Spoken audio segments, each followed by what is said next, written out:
Transformers, more than meets the eye. Autobots wage their battle to destroy the evil forces of the... Hello everybody, this is Toys R Us, and for this special figure showcase we're going to be looking at the 1988 Series 5 Decepticon Tentakill. So what we're going to do with this video, we're going to have a quick look at him in all of his modes, because although he is a very basic Scramble City combiner, he's got the robot mode, he's got the alternate mode, he's obviously got his combined mode, but what you can also do, and that's what I think differentiates and makes these seacons really stand out, you can transform him like we have with Nautilator here and make him into a large gun, because he can actually be a target master as well. So I'll show you all of that. I'll point out things that you need to be aware of if you're after one for yourself, show you all of his accessories to make sure you know that yours is complete. And as I'm lucky enough to have a couple of different types of packaging, we can have a look at the fantastic artwork and the battle scenes on the back of that. Okay, let's get started. And before we do, if anybody's watching this and they're not a subscriber yet, would you please hit that subscribe button for me now, because it really will help this channel out. So here we have the incredibly basic robot mode that it is. I'm going to take his weapons out of his hands first and foremost, just so we can have a look. So because it's a basic bot, the articulation we've got is just there in the top of the shoulder. The legs, you could pretty much say that, but I wouldn't say it's articulation. It's mainly just for the transformation purpose. If you tilted it back, he obviously wouldn't balance. And that's pretty much about it, because the main gimmick with it for these figures was the fact that you could do this. And as I say, he's known as what's known as a Scramble City little bot. So at the moment, he's there as a leg. But if you were to fold this bit out of his chest, nice and carefully, like so, he could actually now become an arm as well. And not just with Snaptrap, with any of the other Scramble City combiners out there. So that's what made these figures really stand out and really a lot of fun. Plus also he's got the bonus gun mode I'm going to show you in a second. As you can see with this, the colours are brilliant. So some faded ones on this can really affect it. It's even got a nice, bit of detail in the head sculpt there, and the stickers as well. So if the stickers are faded, it can hinder it. These are very, very prone to corrosion as well. To be aware with this, they do rust quite easy, just the bars in there, and indeed all of these movements here, because they just, due to play wear, due to age, they do corrode quite easily. He won't balance now because he's on carpet, but I just want to show you the two weapons. So these are very similar, but they can connect together like so, which I'm going to leave like that and save for his gun mode in a second. There's the little dowels, the little pegs you can put in his hand, and then you've got the larger peg as well, the 5mm one, which you can put if you wanted to in the large fist of Piranacon or King Poseidon. But I'm going to, and also for the mode you're going to see in a second. So here his is alternate mode, and there you can see he's like a walking squid. I think that's what he's sort of been, or a monster squid, however you want to refer to him as. And I really like this mode, to be fair. It looks really good. It does disguise the fact that it is a bit of a robot. It's much more apparent this is going to be a monster, and you can still tell when he's in his robot mode. The good thing with this is you can get away with pretty much having no weapons and him being in quite poor condition, because you can still display him like this and he will look absolutely fine. No issues at all. And again, the weapons you can see we're attaching either side of his head with the small peg. Let's move them out of the way for a second. And as I say, at the moment, I've got him there as a leg, but you could also use him to be an arm. Brilliant, brilliant, brilliant figure. And funnily enough, I actually had one of these as a child. It was one of the last figures that I managed to have. This isn't my original child one, unfortunately. Let's have a look at the individual box first and foremost. So, funnily enough, he's still referred to as Tentakill, and what I mean by that is they did sometimes change the name in Japan. For those of you who don't collect Japanese Transformers and don't really know much about them, this D here stood for Destron, which was Decepticon, and then his reference number is 317. The rest of it is all in, obviously, Japanese, apart from it's got Takarako there, made in Macau.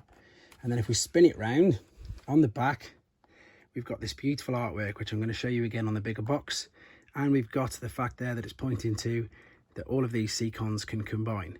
Now, something to be aware of is his name in Japan was King Poseidon, not piranacon. And that is due to pretty much that artwork on the back. In Japan, in 1988, they continued their cartoons. They literally continued them running, and they had an amazing cartoon called Super God Master Force. And for those of you who haven't seen it, it's just amazing. It really is. It really highlights the Pretenders. It highlights the Seacons. It's just a totally different avenue from where Hasbro was going. So it's really worth a watch if you've not seen it. So this is the inside of the Takara one. There's the two weapons which are missing, but I'm going to show you that in a second. Still comes with the same thing, tech spec. One thing that Takara did that was slightly different is the instructions, even if they were individual, they came like this. So you had every single Seacon's instructions in one there, including how to combine them. So they just basically made one generic one, and then that was it. It was used for all of them.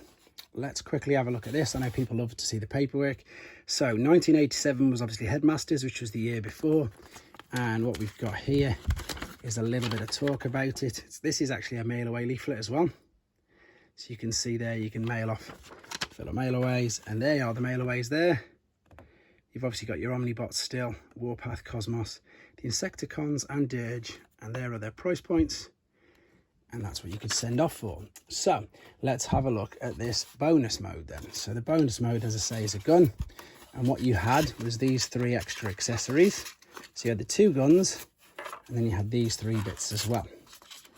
I don't think these have ever been taken out. They were really stiff. So you've got the stand. You've then got, well, that's the foot plate. This is the stand. And then this is the top part. And then I'm going to transform the used one into a gun. So we've got the figure here. We've already got these bits folded up, the legs at the back. We're going to fold this bit of the gun down. We're now going to push these legs in. And then if we take the 2 weapons we had earlier, there's a 5mm peg there. We can pop that in. And there is. So if you want a piranacon to hold him, he could hold it like that in his hands.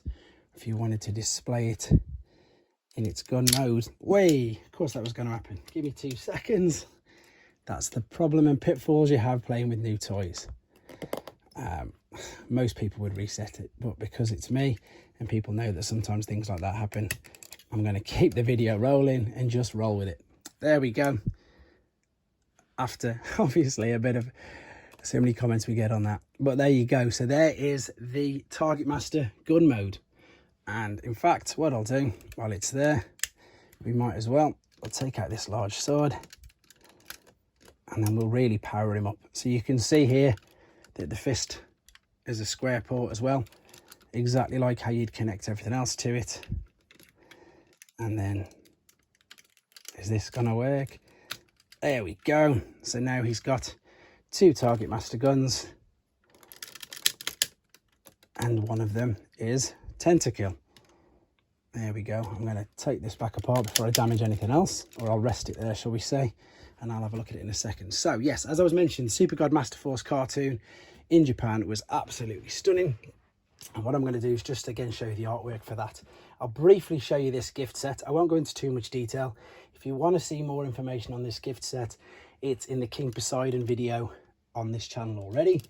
And yeah, the main difference of this is, in fact, you can see straight away, we have all of the seacons in. And I know that might sound silly if people don't really know or anything about G1, but when Hasbro made this gift set and they released it in the US, they didn't include Nautilator. They just had these, I suppose, yeah, these 5. So with the Japanese gift set, they had them all in. You'll also notice it's got its reference number, which is D318, which means King Poseidon, and all the little numbers there, 312, 317, again, all correspond to the individual bots. So they're all on the top. You can see it says King Poseidon at the top there and at the top there. And again, the reference number for this gift set is 318. And if we spin it round, we've now got 7 tech specs, because we've got 6 seacons and of course piranacon. Here's this beautiful battle scene again. So Power Optimus Prime was known as Jinrai, and then God Jinrai, but again, that's too much to explain in this video. Seriously, watch the cartoons, they're amazing. So there we go. Again, if you want to see any more information or see this gift set in a bit more detail, it's got its own video. Let's wrap this up then. So there he is. He was originally released in 1988. He was part of what's known as Series 5, which is basically referred to now as waves. So like wave 5 or of the original Transformers. And I hope you enjoyed looking at him. I hope it brought back some nice memories if you had one when you were a kid. Leave your comments in there for me, please, to suggest any other videos you'd like me to do. And of course, please take care. Thanks for watching. Like and comment. And don't forget to subscribe.